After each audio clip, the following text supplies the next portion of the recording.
Miss Tammy. Hey. How's your day? Good. You were laughing at me because you said my hearing was worse than yours. But then I've never said that your hearing is worse than mine, and I said you will laugh all the way to the home first. Because I'm putting him in a home. Oh, I'm ready. Can it be a home with lots of really cute younger ladies? What is it? Serenity now! Yeah, exactly. Maybe I just in a home all by myself would be the best thing. I'm not sure what would be best. Okay, so here we go. I do. Kelly Heister, there's a long thing here where she's thanked me about all the stuff that we taught her. Great, we're glad we could help. She asked a question here, what is the best vitamin to start her on? We're talking about a pregnant dog that has folic acid in it. So the thing that I see is from the real reports, real studies, so scientific studies, they say 5 milligrams of folic acid is what you should be taking on a daily basis for pregnant dogs. Right from when you AI until they whelp. So the problem is that if you look at all the things like oxymama and all those kind of things, oxybitch, those things don't have anywhere near that much folic acid. They're normally measured in micrograms, and they might have like 800 micrograms. That is like 1/7 of what you need. So go to Amazon, and you will see there that you can buy 5 milligram folic acid. It's not just for dogs, it's for anybody. 5 milligrams folic acid, 100 tablets.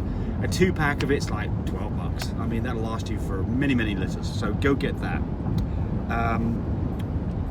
Somebody's asking about our fluffy Frenchies. How much? Those puppies are sold. Sorry.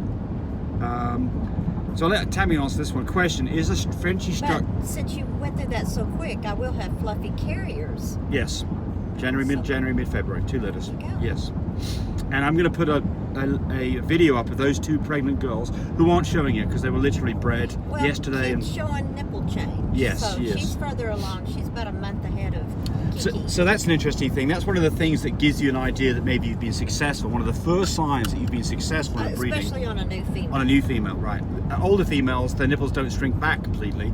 But new babies, new mamas, never had a puppy before, their nipples are really flat to their chest. A little bit of elongation is an idea that things look hopeful. This one's for Tammy. Question: is a Frenchie structure more dependent on exercise and diet or genetics? Genetics. That's right. No doubt. That's right. I mean, here's... Now, you could still have great looking parents with their conformation just absolutely gorgeous. And you get that one puppy out of 6 or 8 in a litter or 5 in a litter. And you look at that puppy and go, where the heck did that one come from? That's what they said about me. That's what they said about me. James I got hatched under a rock. beautiful parents. They thought maybe that somebody did a switcheroo at the hospital. Okay, now you're confusing people because you're getting off the deal. Anyway, you look at that one puppy and go, where did that come from? Well, down the line there, down that family tree, generations back, there was an oddball. And so it happens every great once in a while. Well, exactly the same thing's true of humans, isn't it? So there's some people... No, I mean this in all seriousness. Quit laughing, damn it. I'm going to move the video over this way so they can't see you. But look, I mean, so you can have a family of kids of which some of them are beautiful and some of them are not quite so beautiful. I'm talking about the outside here. I'm not talking about the inside. So yeah, exactly. So you can do some things, you as a human, to make yourself, better physique, diet and exercise, like you mentioned. But the underlying thing that really controls the whole thing is genetics.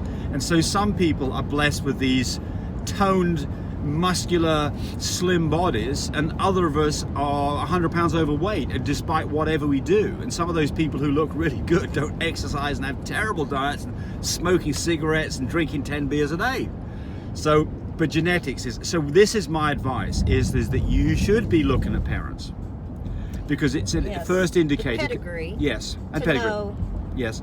Well, where their background came from, to know about what this dog's going to look like, this puppy's going to look like as an adult. Yes, and so you can have a litter of puppies, and you can have like a couple of really small ones in there. And they may grow up to be smaller puppies, but they may catch up. So it's hard to tell. I mean, you get some pretty good ideas.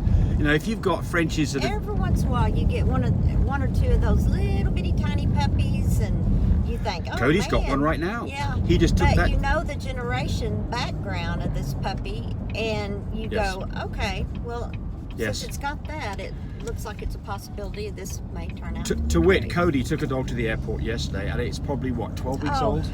3.5, 4 pounds. Yes. Oh, it's tiny. 4 pounds, or 3.5 pounds.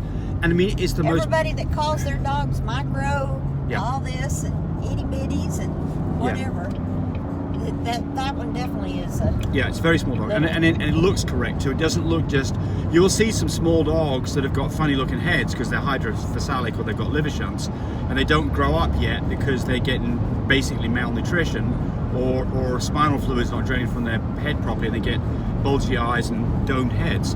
Obviously that's a problem that needs to be, sort itself out.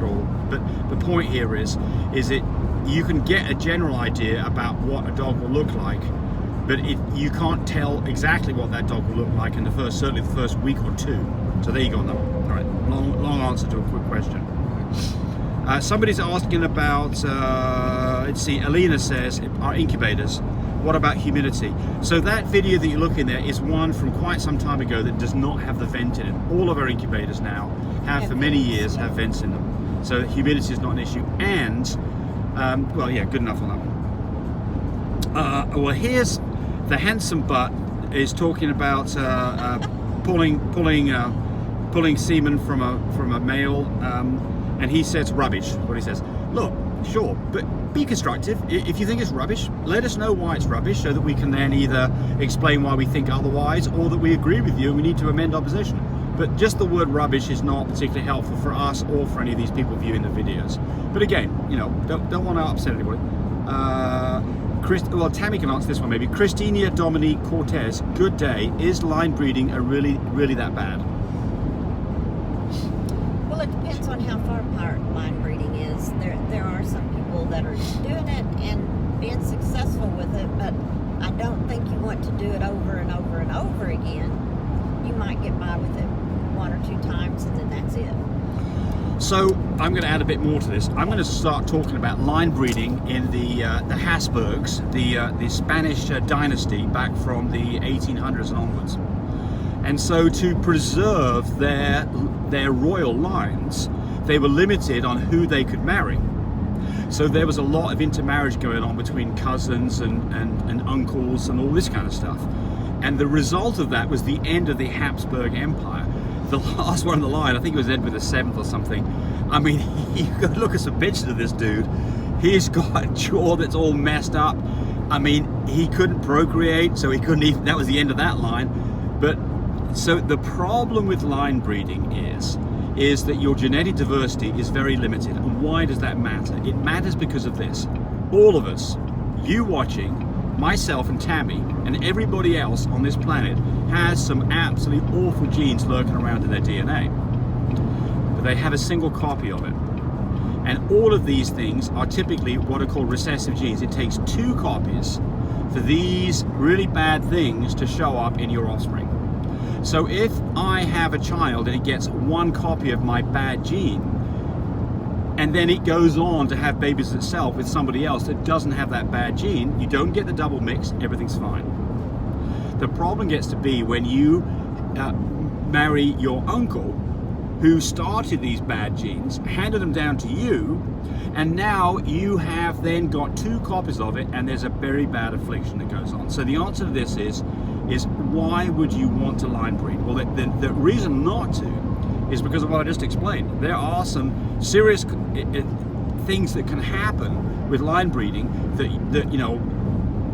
birth defects, heart murmurs, cleft palates. I mean, I'm just mentioning some of these that might be happening, and much worse things than that. Now,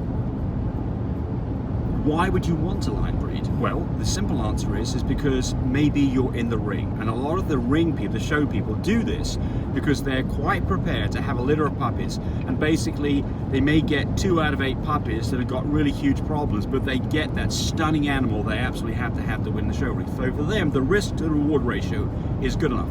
For me and Tammy personally, we're not doing this. We don't do any kind of line breeding at all. But if you are going to do this, then the answer is the further apart the relatives are. Not knowingly, anyway. Yeah, we did do it one time by mistake, didn't we? Oh God, that was what, Yep. 5 years ago? Yeah, five or more years we ago. went, holy cow. Yeah. We messed up, but apparently everything was okay. It was fine. I mean, it was fine, and there was no issues. But I mean, we got lucky, right? Yeah. But the point here is that the further apart, if you are taking somebody who has a common grandparent, that's nowhere near as serious as somebody who has a common first generation parent. So if you matched up 2 dogs that have a common great grandparent, I wouldn't worry about it. But if you're going to start doing mothers to daughter, that's not going to work, is it? If you do mothers to sons and daughters to dads, I wouldn't do that. And then people will come back and say, well, I heard that one was okay, dads to daughters, but not mothers to sons. No, it's exactly the same thing. There's no difference here in terms of what you can expect. So our general advice to this is, unless you realize what the risks are, don't do it. That was a long answer to that one, wasn't it? Yeah, there's some vets that'll tell you father-daughter's okay, but I don't know where they're coming from, because father-son. Yeah, but that genetically doesn't make. I know. This was years ago that I was told that. Yeah, I know. So people can chime in on that if they think that. Yeah, please do. We'd like some feedback from that. Yeah, sure, absolutely. This is had this kind of experience. This whole thing we do here is not just about us. We're telling you about what our experiences are, and that is also mitigated by what other people tell us about their experiences. So if people have got experiences with this, chime in on it. I think that's 11 minutes worth of rubbish. I think we're probably done with that one. Thanks for watching. Bye. Call me for babies, January 19th. Bye. Okay, thanks for watching the video. I really appreciate people who subscribe to me. It helps me, encourage me to do more of these videos. But do remember, disclaimer here, I am not a vet. I'm not a licensed medical professional. I'm purely a person who's been breeding dogs for the last couple of decades. Any information that you got from this video, use at your own risk. There's nothing implied here, and certainly this should not be used as a substitute for advice from your veterinarian or your medical professional. I hope you enjoyed the video. Come back for more of them. Bye.